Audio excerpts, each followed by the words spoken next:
Olá, pessoal. Satisfação enorme estar com vocês novamente. Obrigado pela presença, obrigado pela audiência de sempre. Eu digo que a oportunidade da gente partilhar com o outro algo é sempre algo muito engrandecedor, porque a gente aprende muito. Pouco tempo atrás, agora, nós tivemos aqui um convidado especial, que é o Felipe Kleiman, um grande amigo, um grande especialista do mercado de certificações religiosas. E, na oportunidade, eu o convidei, praticamente o intimei, para que a gente tivesse um novo momento juntos, porque foi um momento muito denso, com muitas informações, e ele acabou falando muito sobre a questões técnicas que estão por trás da certificação religiosa Halal e Kosher. E eu falei, Felipe, é importante a gente gravar um segundo momento onde a gente possa explorar melhor isso que você colocou agora. E ele aceitou, acatou a nossa intimação e está de volta. Então, seja muito bem-vindo, Felipe. Obrigado, Gilson. Obrigado a toda a equipe. É um prazer. Mas eu acho que seria interessante a gente começar, até porque eu tomei uma puxada de orelha sobre isso, a gente falar da diferença da certificação Halal e da Kosher, ou Kosher. Você me corrige, que eu nunca sei se eu estou falando certo ou não. Mas vamos começar pelo básico, né? O que são essas certificações? Né? O que elas preconizam? Quais são as premissas que as embasam? E aí sim, as diferenças técnicas entre uma e outra. Vamos lá. Bom, o mundo hoje tem se familiarizado com o termo abraâmico. De onde vem isso? Vem do acordo de paz firmado entre Emirados Árabes Unidos, Marrocos, Sudão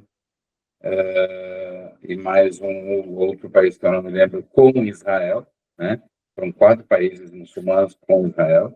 E a isso foi dado o Pacto de Abraão, o Acordo de Abraão, que tem muita significatividade, porque, afinal de contas, a Bíblia conta que tem o Pacto de Abraão com Deus, né, passou a guiar a vida de Abraão, Abraão se tornou o primeiro monoteísta e promotor do monoteísmo, né?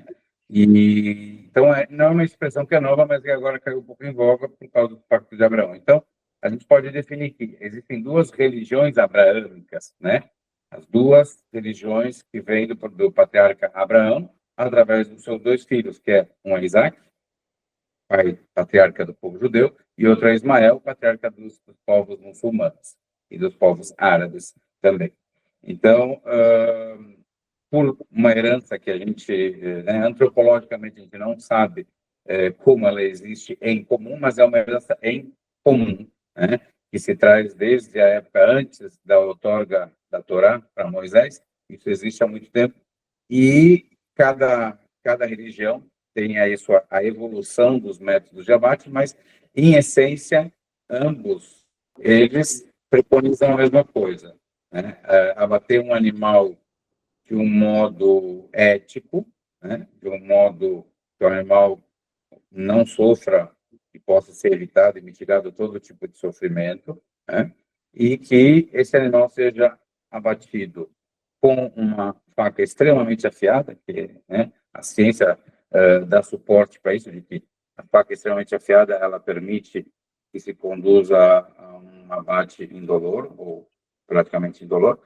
E, então, basicamente, as 2 religiões preconizam o corte né, a incisão e corte a garganta do animal. Não é uma decapitação, né? E depois agora eu vou só dar um overview um pouco mais sobre ambas as religiões e ambos os processos. Os abates rituais, kosher e halal, são extremamente parecidos, né? Não são iguais porque as religiões tiveram seus caminhos próprios, e tanto na parte dogmática como em questões práticas, o método não é igual, mas o conceito é o mesmo. Então, abater um animal, de preferência em decúbito dorsal, né, deitado, né, com as costas para baixo, abatido por uma pessoa que seja temente a Deus, de respectivas religiões, e que seja alguém que foi treinado para isso, saiba como executar um corte que gere o mínimo de estresse para o animal, né? E quando a gente fala de certificação, aí tem um pouco mais de diferenças, né? Então, o abate kosher, ele, além da degola, que é feita por um rabino e tem uma série de leis especiais em relação à faca. É uma faca muito, muito especial, né? Depois disso aí, ainda existe uma inspeção dos órgãos internos do animal, feito por um outro rabino, que determina se aquele animal, o status quo dele é kosher ou não, né? Cicatrizes, sequelas, algumas situações, condições podem invalidar aquele animal. Então, em 100 animais abatidos kosher, não são 100 que vão ser aprovados como kosher. Depois disso, o abate kosher também ele finaliza, né, depois da carcaça resfriada, num processo de salga. É basicamente uma lavagem com água, uma utilização de sal para drenar, né, o sangue, e uma lavagem. Então, isso é um processo que existe só no judaísmo. Em relação ao abate halal, então, uma vez o animal tendo sido abatido da forma correta, ele é validado, porque também pode ter, que a gente chama de condenação, animais que não foram certificados como kosher, né? E eles também, né, o abate muçulmano, ele tem uma série de controles para garantir que aquele animal que foi abatido e que foi aprovado seja o mesmo animal que está sendo desossado dali a 1 ou 2 dias, né?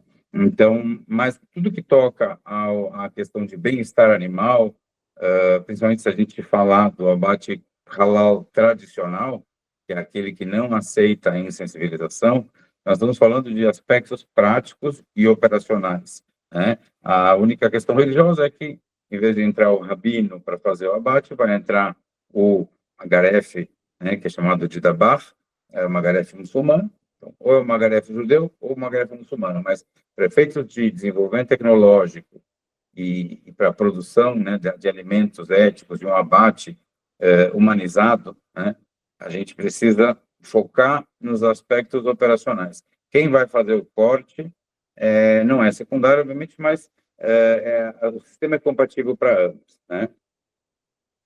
Mas aí eu te pergunto, Felipe, a sensação que eu tenho quando eu te ouço falando sobre isso é, assim, uma indagação interna de o quão preparado os departamentos de engenharia, meu amigo, de produção das unidades de abate estejam preparadas para esse nível de, primeiro, consciência, porque a primeira coisa que a gente tem que desenvolver é o nível de consciência, para depois a gente reagir de acordo com esse novo nível de consciência que a gente está. Ou seja, o simples fato de falar em bem-estar animal já exige que a gente esteja no nível de consciência mais elevado. Mas o quão preparado ou o quão despreparados esses profissionais, vamos dizer, da engenharia de produção, da engenharia que garante o processo desse abate, dessas unidades, estão preparados para isso, Felipe? O que você me diz disso?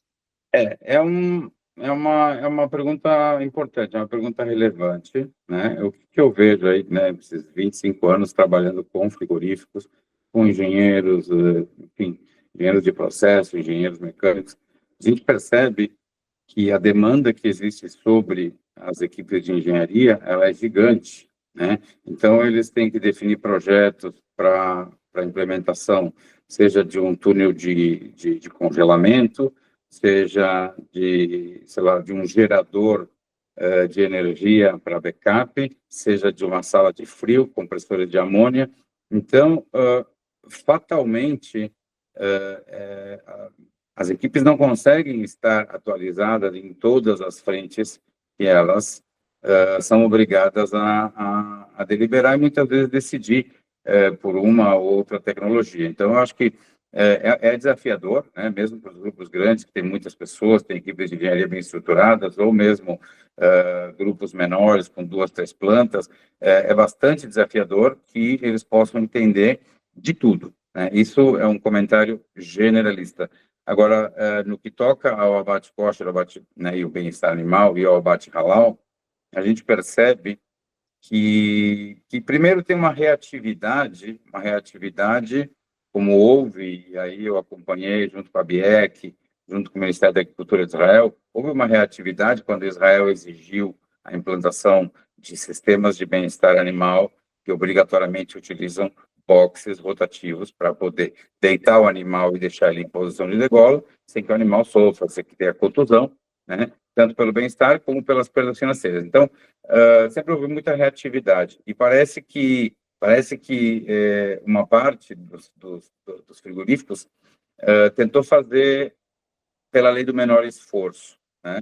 Então, vou citar aqui a professora Temple Grandin, né? Às vezes as pessoas falam, você não lê outra pessoa? Eu leio, mas o que ela diz é tão válido, tão validado na ciência, tão pertinente. Então, ela fala o seguinte, o abate kosher, né? O abate kosher, ele pode estar em conformidade com o bem-estar animal. Porém, ele precisa de condições ideais. Então, só junta isso com o que eu disse agora há pouco, de que a adesão aos sistemas de bem-estar animal foi uma coisa um pouco que goela abaixo, bom, não tem para onde fugir, vamos fazer. Então, automaticamente você já pode entender que ali não tem condições ideais, né? E isso não tem a ver com máquina, tem a ver com consciência da planta, consciência da indústria, né? E como isso é manejado de cima para baixo. Então, se eu tenho que lidar com um problema, um nó no processo, que agora eu tenho que aderir a um sistema de bem-estar animal, e se a minha visão é essa, fatalmente eu vou fazer a lei do menor esforço, vou colocar lá num cantinho, onde não atrapalha ninguém, e o que eu vou ter? Eu vou ter um equipamento instalado, mas não necessariamente em condições ideais. Então, a professora Grandin, ela é categórica, dizer que não é possível você garantir bem-estar animal num abate religioso de alta escala se você não tiver condições ideais. Então, aí você já é uma linha de corte que 50% das plantas do Brasil, do Mercosul, precisaria calcular, mas 50% das plantas do Brasil, elas têm algum tipo de limitação e de deficiência, seja em projeto, seja em equipamento ou em ambos, né? Então, a gente se depara com um tema que é delicado, que é relevante, afeta a reputação, mas que muitas vezes é tratado como mais um mal necessário, né?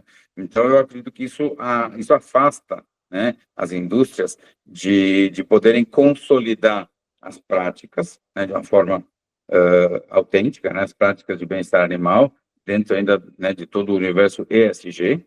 Lembrando que a preocupação com o bem-estar animal, a demanda da sociedade mundial por bem-estar animal, ela é anterior à invenção do termo ESG, né? Então, ou seja, é algo que veio para ficar, que não é perfumaria, mas muitas vezes a indústria, o alto comando das indústrias não está consciente de o que precisa ser feito para isso. E aí, uma coisa é você comprar, fazer uma tipo de uma tomada de preços para comprar uma carreta, e seja Mercedes-Benz ou seja Volvo, elas vão te entregar algo muito similar, né? Não é o mesmo caso de você criar um sistema de abate de bem-estar animal, onde você precisa espaço para criar o sistema, poder integrar, né, um processo novo com os processos nativos já do frigorífico. Então, a gente vê bastante problema. Então, você perguntou sobre o nível de preparo das equipes. Eu acho que isso vem de consciência, né, de cima, e, ao fim das contas, a gente percebe que as únicas duas razões pelas quais esses equipamentos e esses sistemas têm que ser implantados, elas são colocadas de lado, porque uma é o abate religioso, que seja feito em conformidade, com vários indicadores de qualidade, e que se preserve e se garanta um nível de bem-estar animal. Então, parece que o essencial virou detalhe, né? E então eu diria que temos aí uma oportunidade, temos dores nos frigoríficos, a gente frequenta direto frigoríficos aí. A última semana que eu tive aí no Brasil, agora em julho, eu visitei vários frigoríficos no Paraguai. Então a gente percebe que tem uma falta, parece que ficou parado no meio da obra e que foi andando do jeito que deu, né? Eu, com alguns anos aí de convivência, né, no ambiente corporativo, a gente foi criando uma série de ferramentais para garantir governança e compliance, né? Que eu chego a dizer o seguinte: quanto mais a gente ascende na pirâmide corporativa, menos a gente sabe do que acontece, tá? E parece que as coisas vão se ajeitando nas camadas anteriores a chegarem no processo onde a tomada de decisão final vai ser feita. Por que eu estou dizendo isso? Porque a gente criou uma parafernália tão grande que talvez a gente tenha ficado refém disso. E aí, o que acontece? Como eu tenho vários C-levels, com entregas distintas, onde o meu CCO, né, tem uma responsabilidade de buscar mercado, de agregar valor, de vender mais e melhor, né, aí ele vai exigir que o meu COO, por exemplo, faça uma operação onde ele vai estar pressionado com tempos, com movimentos. Vamos traduzir isso para a questão do frigorífico. Cara, eu tenho que abater o máximo de animais por hora, porque eu tenho um custo fixo, eu tenho uma demanda de energia contratada com a companhia elétrica, eu tenho 750 funcionários aqui contratados, e o frigorífico, para quem não sabe, se eu vou abater um boi ou se eu vou abater 1.000 bois, eu tenho que ter todos aqueles funcionários na linha, porque é um grau de especialização, cada um tem uma função muito específica, né? Então, eu tenho uma questão de peso de custo fixo sobre a operação muito grande. Então, eu tenho a pressão de volume sempre no meu calcanhar, né, da incidência do custo fixo sobre a minha operação. Só que, do outro lado, quando eu falo de estratégia de captura de mercado via exploração de nichos, e o mercado de certificações religiosas são nichos a serem explorados, porque eles me remuneram melhor, eles me abrem novos mercados, tem grau de exigências. E esse grau de exigência tem a ver com as leis naturais. Não é a minha caneta que vai dizer: não, eu quero mais bois por hora. Senão eu vou descumprir. Aí, se eu descumprir esse preceito, eu vou ter um nível de penalidade maior, onde eu vou ter uma perda de animais maior, e isso compromete minha conta financeira. Eu ganhei produtividade do lado, passei mais animais, mas com um nível de perdimento, não sei que nome que dá para isso, né, de condenação de bois que tiveram algum tipo de hematoma, ou algum tipo de... o dente lá, eu sei que vocês fazem a prova da adaga lá, ou seja, alguma coisa condenou aquele animal e é perda, porque eu também tenho um custo fixo para manter aquele rabino ali, para manter aquela estrutura. Então, assim, eu sei que você se mudou para Israel para estar mais próximo do mercado, para estar mais próximo das autoridades religiosas, que desafio que a gente tem, e ao mesmo tempo que benesse ter um profissional que dedicou mais de 2 décadas da sua vida para aprender isso e agora se desloca fisicamente com a família para morar em Israel, para estar mais perto do Oriente Médio.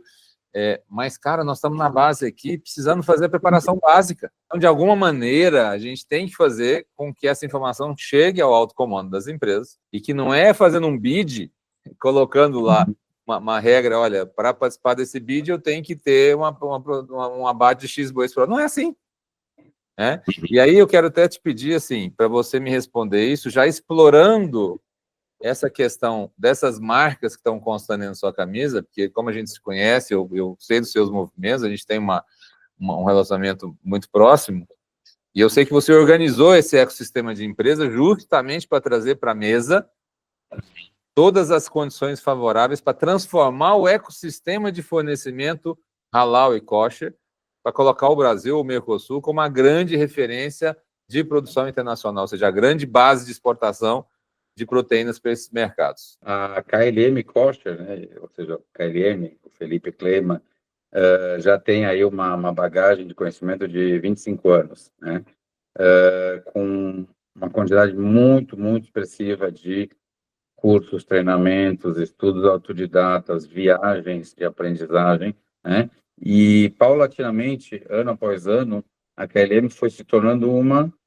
empresa referência em kosher, né, e isso nos levou para várias áreas, como, por exemplo, ajudar os clientes a exportarem ou mais, ou melhor, ou agregar valor, né? Então, nós também nos últimos 10 anos começamos a nos dedicar a alimentos que não são de carne, mas a minha formação de estrada, de profissional, é no mercado de abate bovino, embora eu também tenha trabalhado com frango, também com cordeiro, mas, então, naturalmente, a KLM se tornou um ecossistema. Então, virtualmente, todas, ou a maioria das demandas que uma empresa pode ter em relação ao mercado kosher, a KLM entrega soluções.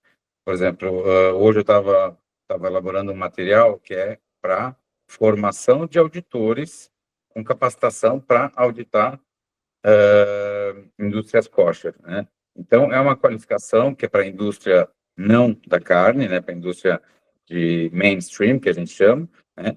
E por aí, sejam auditorias, porque eu fui me qualificar como auditor de qualidade, auditor rabínico, auditor de bem-estar animal, né? A gente acabou criando aí, com a ajuda de muitas pessoas ao longo dos anos, acabou criando serviços especializados e seja também posicionamento de mercado, análise, planos de negócio, e finalmente, né, de tantos anos eu trabalhando na área de engenharia, né, embora eu não seja engenheiro, mas talvez um engenheiro prático, né, instintivo e autodidata, chegou o momento de que, de tanto eu trabalhar com N fabricantes de equipamentos para abate religioso, acabei que me tornei sócio de uma joint venture com outras empresas, né? Então, empresas como a Mitec da Índia, que é a maior fabricante de boxes kosher e halal, é a única do mundo que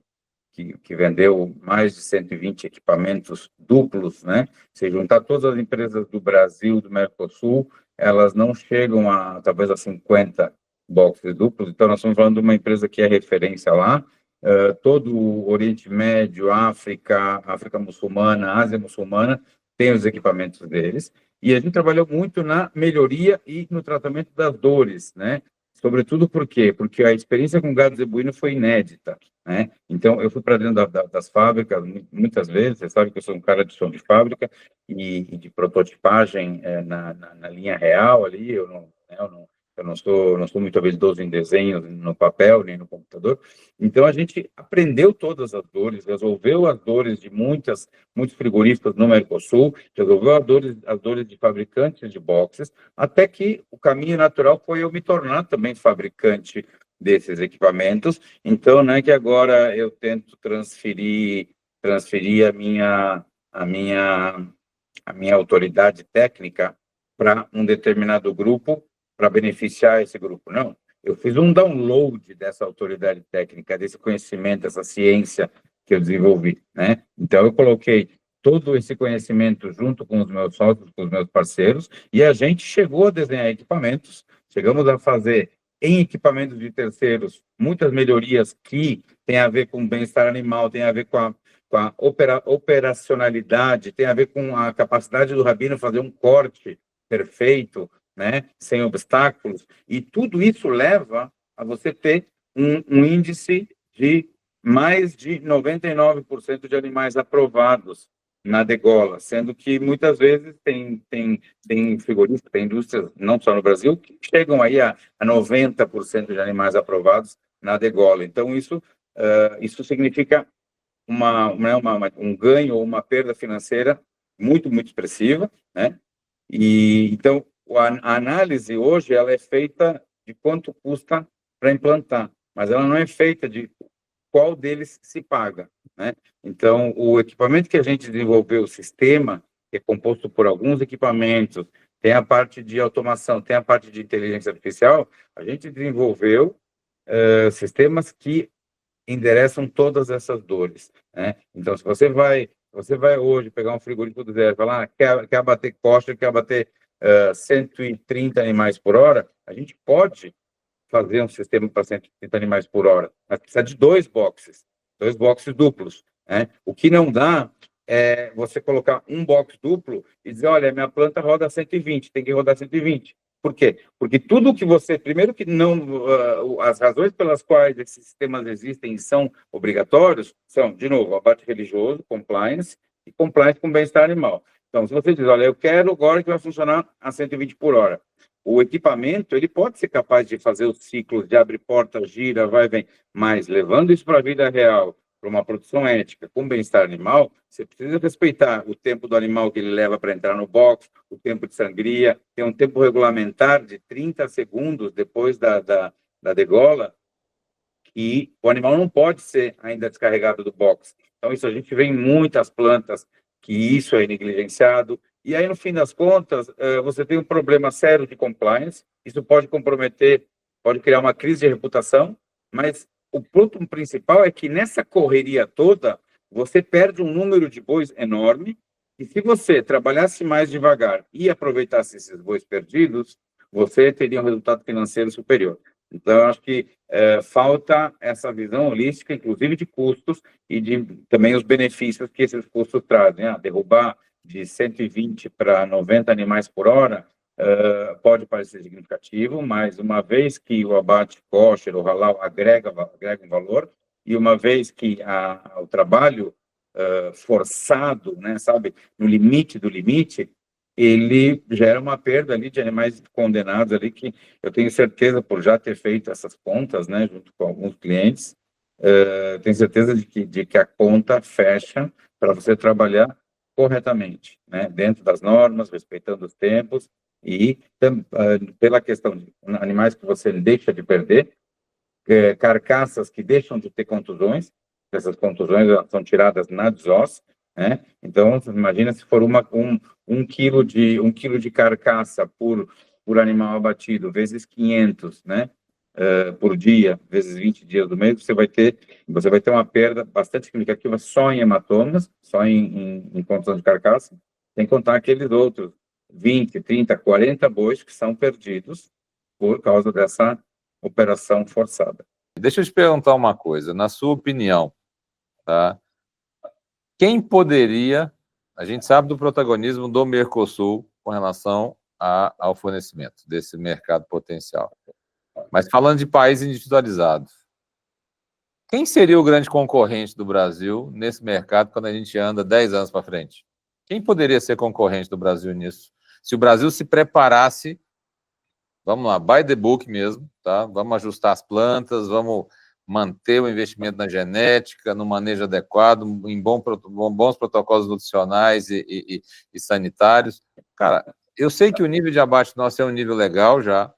Eu já ouvi, inclusive, que algumas plantas europeias, se fossem passar no padrão do mapa, não passariam, de amigos que operam na Europa. Quem poderia ser uma ameaça, um concorrente que ameaçasse o Brasil numa posição de destaque nesse segmento?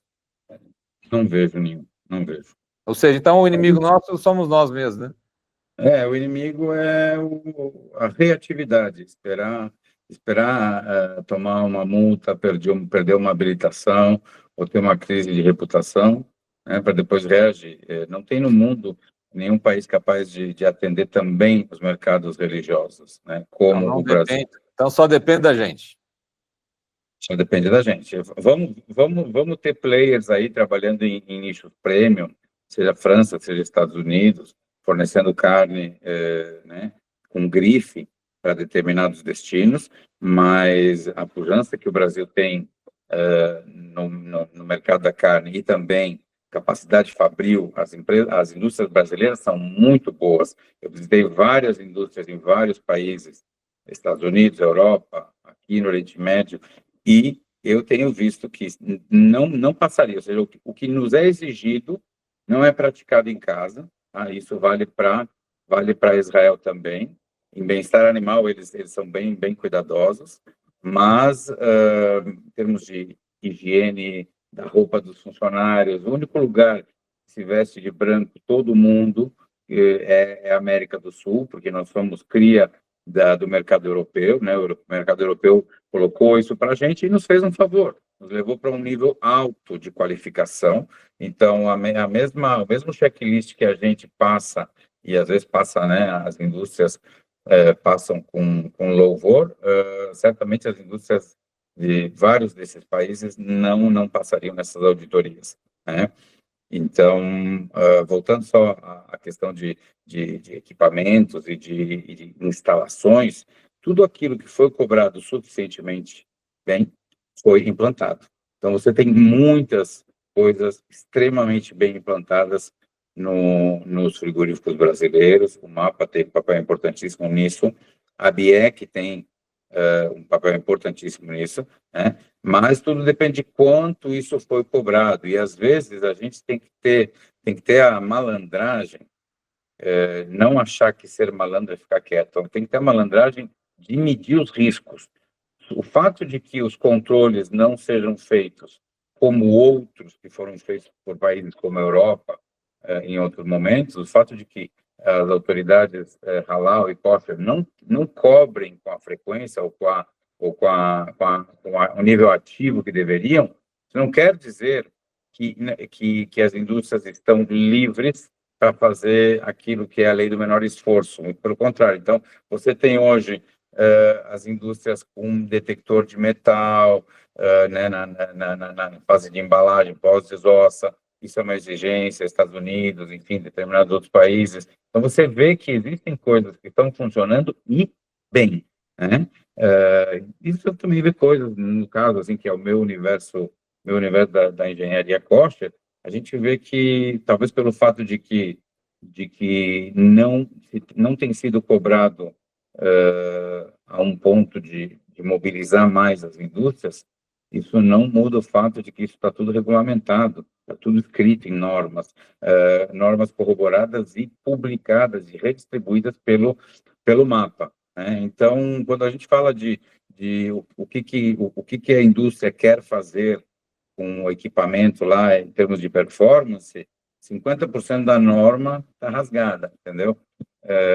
Então, a gente vive um momento que precisaria ter mais pressão, talvez, para que houvesse essa compreensão, ou que as indústrias dissessem, bom, quais são os pontos frágeis aqui dessas operações, né? E qual que é a relevância disso? Porque se está fazendo é porque é importante o mercado, né? Se está atuando no mercado. Então, quer dizer, para que esperar, né? Esperar que venha uma auditoria surpresa, alguma coisa assim, e que possa gerar algum tipo de incômodo para a indústria, né? Então, você sabe bem que, para mim, o trabalho no abate kosher e bem-estar animal e tudo que me trouxe para esse mundo novo da engenharia, que eu comecei a estudar há poucos anos, é um ideal de fazer bem feito, né? E de querer entregar alguma coisa que sim pode ser entregue, mas precisa de muito esforço e muita qualidade, como diz a professora Temple Grande. O sistema kosher, o sistema halal pode estar 100% de acordo com as normas de bem-estar, mas precisa ter uma estrutura exemplar, né? Maravilha, amigo. Vou te fazer aqui, eu sei, o nosso tempo está bem mais curto hoje do que o habitual aqui, mas eu queria te fazer uma última pergunta. Eu tive acesso aí a alguns planejamentos, alguns estudos que apontam aí para mais de 150 plantas a serem, vamos dizer assim, adequadas, preparadas para uma nova fase, tá? Isso no Mercosul, se não me engano, né? Você arregimentou um conjunto de empresas com alto nível intelectual, boa capacidade de entrega, e aí vai. Tá hoje com base Brasil, Índia e Israel, né? Eu posso ficar tranquilo aqui com os nossos parceiros do Abate, de que hoje você conseguiu realmente, apesar dessas distâncias, né, Índia, Israel, posso garantir aqui para os nossos parceiros frigoríficos de que hoje você está apto a realmente atendê-los nesse desafio de adequar suas plantas, preparar toda a estrutura, ajudar no treinamento de equipe, ajudar nessa questão, inclusive, de uma melhor leitura de mercado. Eu posso aqui garantir para os nossos parceiros da AgriSelect que realmente nosso amigo Felipe Kleiman está pronto para isso? Com certeza, com certeza. A vinda para Israel, ela teve uma motivação estratégica, né? E para colocar isso de forma prática, né? Tudo que a gente passou de dificuldades no Brasil, no Mercosul, tive envolvido com plantas do Mercosul, tudo que a gente passou, a resistência que houve lá em 2015, 2016, 2017, o pessoal esperneando, não queremos gastar, não queremos botar isso, vai diminuir a velocidade. Isso e essas dores acabam servindo muito bem ao que nós estamos vivendo agora, que agora é a segunda onda do novo abate religioso, do abate religioso em compliance com o bem-estar animal, que é do abate halal. Então, você tem alguns pontos. O primeiro deles é que os mercados, né, lá naquele outro dia a gente falou sobre mercados A, né? Então, os mercados, primeiro que você tem um número grande de consumidores halal no mundo inteiro, Estados Unidos, Europa, são pessoas que têm acesso à educação, são pessoas que entendem as tendências, entendem o que o mercado já oferece em termos de qualidade, em termos de compliance em diversas esferas, né? Então, esse consumidor, ele quer mais. Ele não quer só o produto halal, da mesma forma que o consumidor kosher, ele demandou isso, mas estamos falando que o kosher foi o navio quebra-gelo de toda essa história, e agora nós temos uma quantidade muito grande de consumidores que vêm querendo, uma quantidade grande de autoridades governamentais de países muçulmanos que vêm querendo que se chegue a um novo patamar de qualidade em termos de abate halal. Então, você tem, existem países que aceitam o animal ser insensibilizado, no caso do halal, né? Mas isso está caindo em desuso, porque isso é uma prática de pouco mais de 20 anos, né? Então, historicamente, o animal, para ser abatido halal, ele tinha que estar consciente, né? Vivo e consciente, e por algumas razões o mercado acabou conseguindo ir para o outro lado, de primeiro atordoar, depois sangrar, mas tem um clamor do consumidor pelo aspecto religioso, dizer, não, a gente quer o halal tradicional, igual o kosher. Se o kosher consegue, a gente também consegue, né? Então, isso vem dos consumidores, que são os mesmos consumidores que também querem um produto ético, um produto ESG, né? Mas sem abrir mão do rigor e da preservação, do respeito à tradição, né? E você tem países que são muçulmanos e que eles querem que algumas coisas aconteçam diferente do que vem acontecendo. O exemplo melhor é, há cerca de 5 anos atrás, a Arábia Saudita, que é um grande comprador de frango do Brasil, ela parou de comprar frango do Brasil, por quê? Porque descobriram que, ou apuraram, melhor dito, apuraram que os frangos estavam sendo mortos por eletrocução, ao invés de estarem sendo atordoados, o que é permitido pelas leis do abate halal, né? Mas tem que ser reversível, né?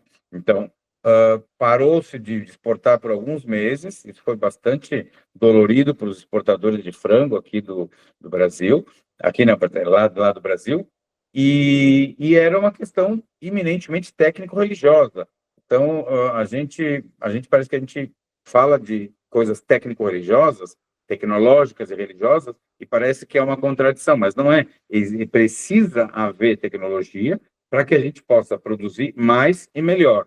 Se é um abate que é feito em casa e o sujeito vai matar 15 frangos para a semana, para a família, é uma coisa. A gente vai falar de abates que abatem milhares de aves por hora.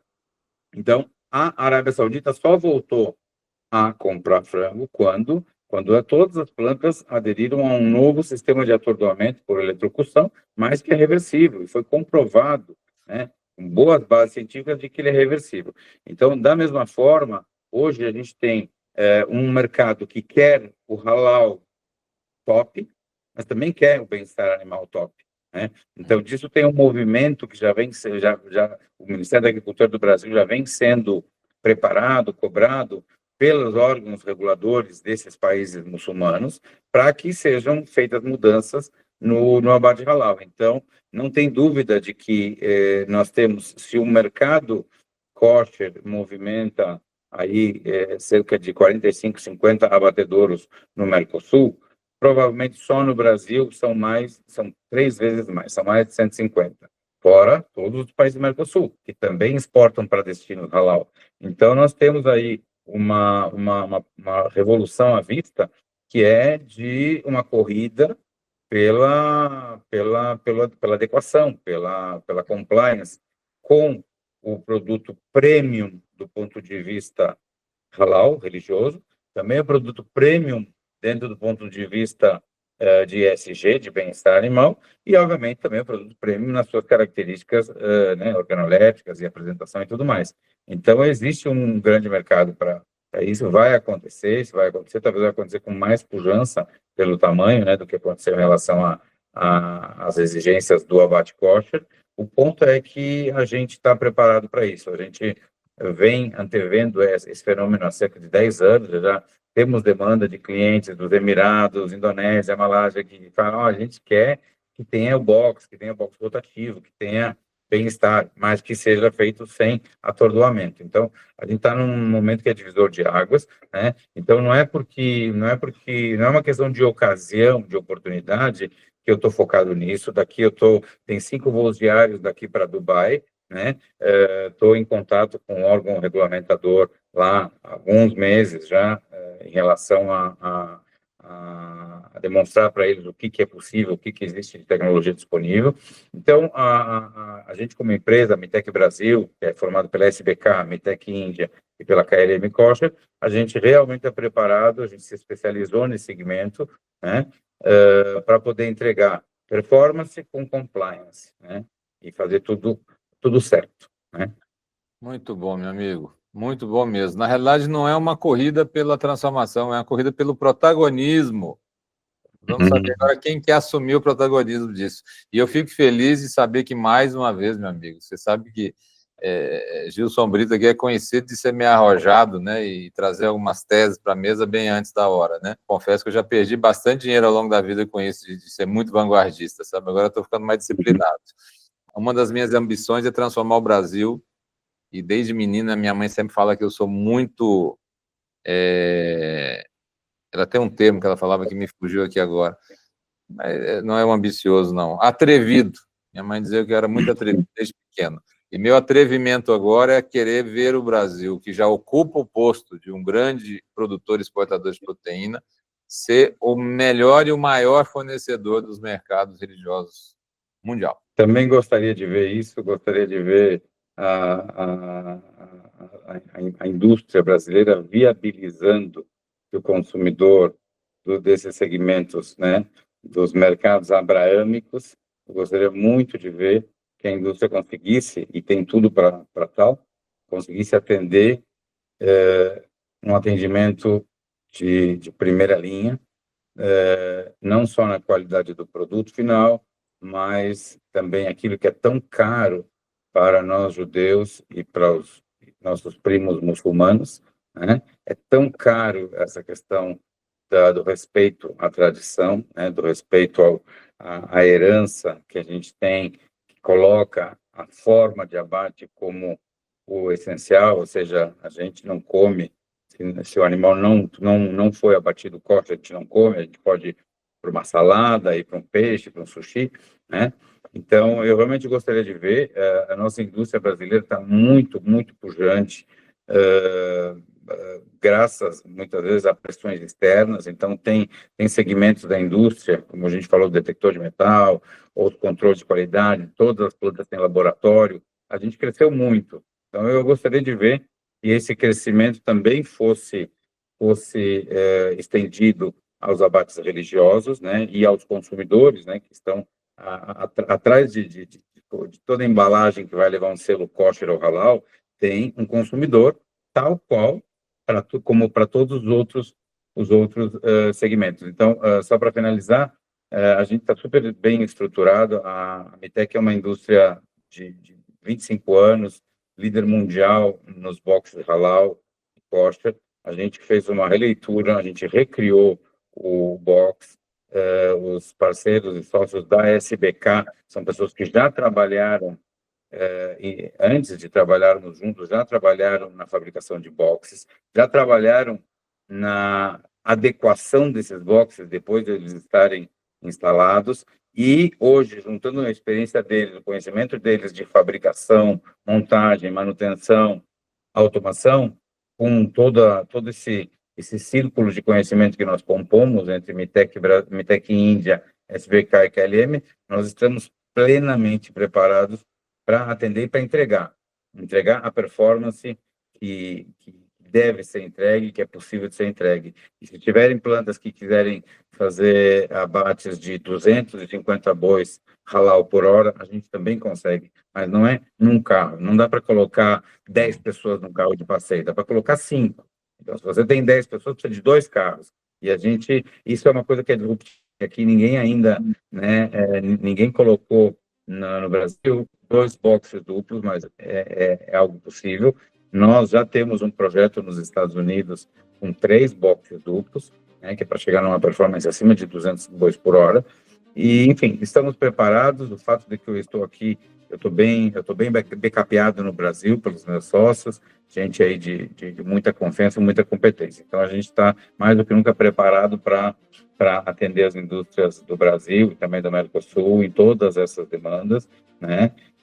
Como uma metalúrgica, como todas as outras, que faz linha de abate e desossa, mas como a única metalúrgica realmente especializada em kosher e halal. Muito bom, meu amigo. Então eu vou encerrar profetizando, hein? Que você vai ver. Eu sempre falo que o profeta é aquele que se comunica com algo maior do que ele, denuncia que tem algo que não está bem, mas anuncia que tem um caminho para ser trilhado. Então fica a profecia aqui de que você não somente vai ver, mas vai nos ajudar a construir isso. E em breve isso aí vai fazer parte de um legado nosso, tá bom? Amém. Pessoal, obrigado Amém. pela companhia. Felipe, obrigado pela disponibilidade. Em breve a gente Obrigado se vê. a vocês. Em breve aparece Israel para te visitar aí. Estando no Brasil, Estou vem aqui esperando. nos visitar. Você, obrigado, equipe. Obrigado. Tchau, tchau. Obrigado.